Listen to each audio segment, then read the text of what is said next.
বন্ধুরা, একবার বানালে বারবার বানিয়ে খেতে ইচ্ছে করবে। এটা এতটাই সুস্বাদু ও নরম স্পঞ্জি পিঠে।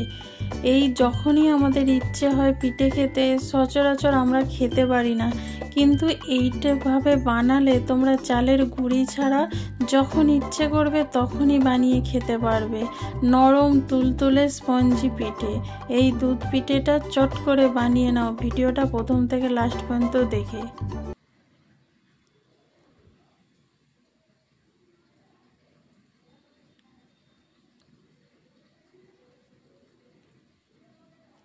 এখানে একটা বাটির মধ্যে দেখো, এক বাটি আমি সুজি নিয়ে নিলাম।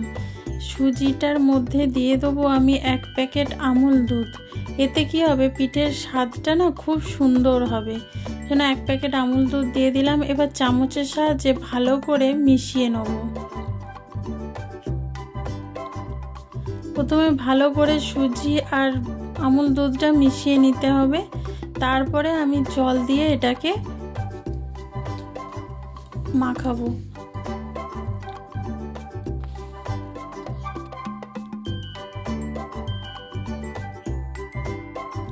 দেখো, ভালোভাবে আমি কিন্তু মিশিয়ে নিয়েছি। এবার আমি অল্প অল্প করে জল দিয়ে দেবো, দিয়ে ভালো করে মিশিয়ে নেব। দেখো, জল দিয়ে ভালো করে মিশিয়ে নিচ্ছি। যেহেতু সুজি, এটা একটু ফুলবে, নরম হবে, তো সেই জন্য এখানে জলটা দেখে একটু দিতে হবে। ভালো করে মিশিয়ে নিয়ে 5 মিনিট চাপা দিয়ে রেখে দেবো, যাতে সুজিটা একটু নরম হয়ে যায়। দেখো, ভালোভাবে মিশিয়ে নিয়েছি, দেখতেই পাচ্ছ। একটু পাতলা করবে, খুব ঘন রাখবে না, কারণ সুজিটা ফুলে গেলে টেনে যাবে জলটা। দেখো, 5 মিনিট পর তোমাদের দেখাচ্ছি। দেখো কতটা ঘন হয়ে গেছে সুজি, তোমরা দেখতেই পাচ্ছ। এর থেকে আর আমি এখানে কোনো জল দেব না। এবার আমি একটা মিক্সিং জারের মধ্যে নিয়ে পুরো সুজিটাই ঢেলে দিচ্ছি। এটা আমি একটু পেস্ট করে নেব। তাতে কি হবে, মিহি একটা পেস্ট তৈরি হবে। এখানে দেখো, মিক্সিং জার থেকে আমি ঢেলে নিচ্ছি। কত স্মুথ একটা পেস্ট তৈরি হয়েছে, তোমরা দেখতেই পাচ্ছ। এবার একটুখানি জল দিয়ে দেবো। মিক্সিং জারটা ধুয়ে একটু জল দিতে হবে। বেশি জল দেব না, 1/2 কাপের মতন জল দিয়ে মিক্সিং জারটা ধুয়ে নিয়েছি। এবার দেখো, একটা চামচের সাহায্যে আমি ভালো করে একটু ফেটিয়ে নিচ্ছি। এই ফেটালে কি হবে, সুজিটা খুব ফ্লাফি হবে আর ভালোভাবে একটু পাতলাও হয়ে যাবে। জল দিয়ে পাতলা করবে না, এরকম ফাটাতে ফাটাতেই দেখবে সুজিটা, ব্যাটারটা অনেকটাই কিন্তু পাতলা হয়ে গেছে। আর এরকমভাবে যতটা ফাটাবে ততটা কিন্তু স্পঞ্জি হবে এই পিঠেগুলো, আর খেতেও খুব ভালো লাগবে। আমরা সব সময় চালের গুঁড়ি বা টাইমের অভাবে বানাতে পারি না পিঠে, কিন্তু এইভাবে তোমরা খুব সহজেই কিন্তু বানিয়ে ফেলতে পারবে। দেখো কতটা পাতলা আর কতটা স্মুথ হয়ে গেছে, দেখতে পাচ্ছ। এবার দিয়ে দিচ্ছি আমি একটুখানি ইনো। তোমাদের কাছে যদি বেকিং সোডা বা বেকিং পাউডার থাকে তোমরা দেবে। আমি এখানে ইনো ব্যবহার করেছি, 1 চিমটি ইনো, ব্যাস এইটুকুনি যথেষ্ট। এইটা দিয়ে ভালো করে একটু আমি মিশিয়ে নেবো। দেখো কতটা সুজিটা ফ্লাফি হয়ে উঠছে, দেখতেই পাচ্ছ। এইটা কিন্তু বানানোর আগে ঠিক দেবে, অনেকক্ষণ মানে মাখিয়ে রেখে দেবে না মিশিয়ে। তো যখন আমি বানাচ্ছি তার আগেই ঠিক এটা আমি দিয়েছি। দেখো কত সুন্দর একটা মানে পেস্ট তৈরি হয়েছে। আমার এখানে কাজ হয়ে গেছে। এখানে আমি 4টে বাটি নিয়েছি। বাটির মধ্যে দেখো তেল ব্রাশ করে নিয়েছি হালকা করে। এবার এর মানে 1 চামচে করে আমি 2 চামচ বাটির মধ্যে দিয়ে দেবো, কারণ এই এগুলো তো ফুলবে, সেই জন্য থেকে বেশি দেবো না, একটু ফাঁকা রাখবো। যখন ফুলে যাবে তখন কিন্তু বাটিটা থেকে বেরিয়ে যাবে, সেই জন্য আমি অল্প করেই দিচ্ছি। 4টে বাটিতেই আমি দিয়ে দেবো একইভাবে।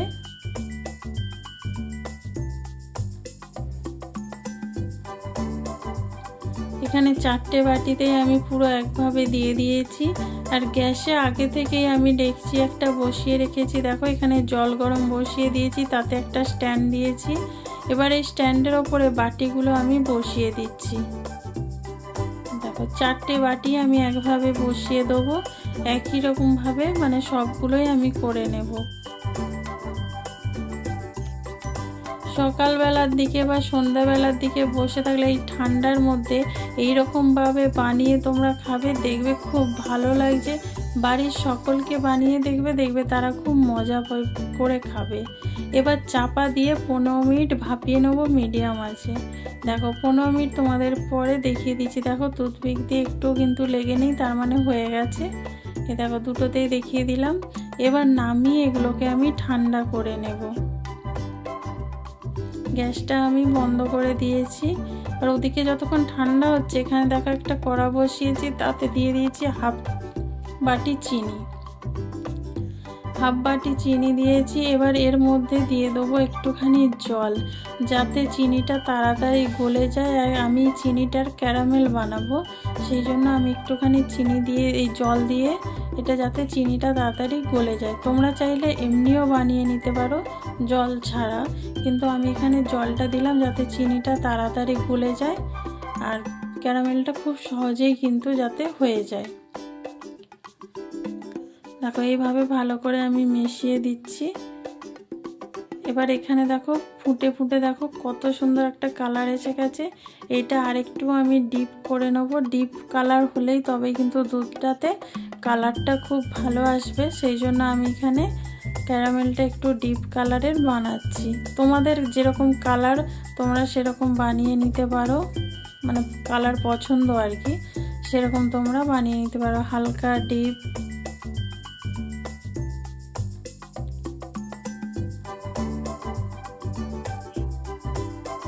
দেখো, এর থেকে আমি বেশি আর মানে ডিপ কালার করব না, তাহলে কি হবে কালো হয়ে যাবে, তখন কিন্তু ভালো লাগবে না। এবার এখানে রেখেছি 1 বাটি দুধ, এই দুধটা এখানে আমি ঢেলে দেব।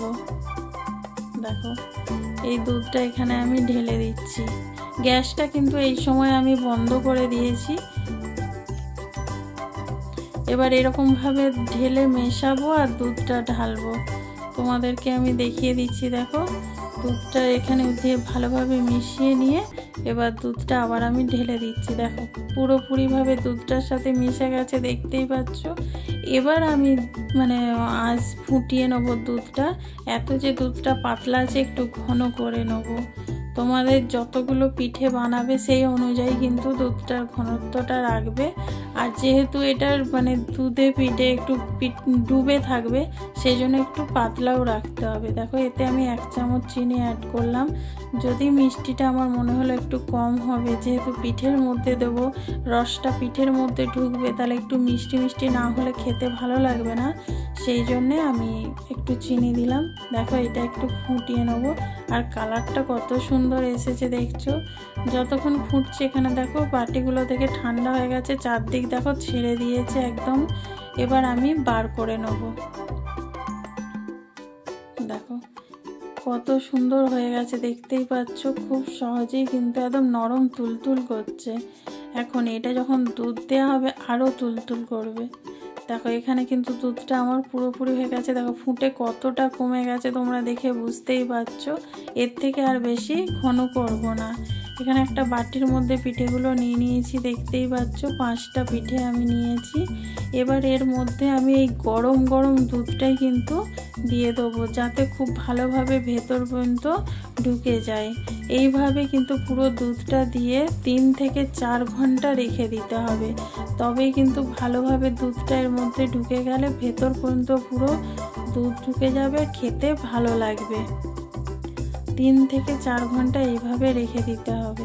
দেখো কত সুন্দর লাগছে। তাহলে বন্ধুরা আজকের ভিডিওটা কেমন লাগলো প্লিজ কমেন্ট করে অবশ্যই জানিও। যদি ভালো লেগে থাকে লাইক কমেন্ট শেয়ার করো। যারা ফেসবুক থেকে দেখছো পেজটা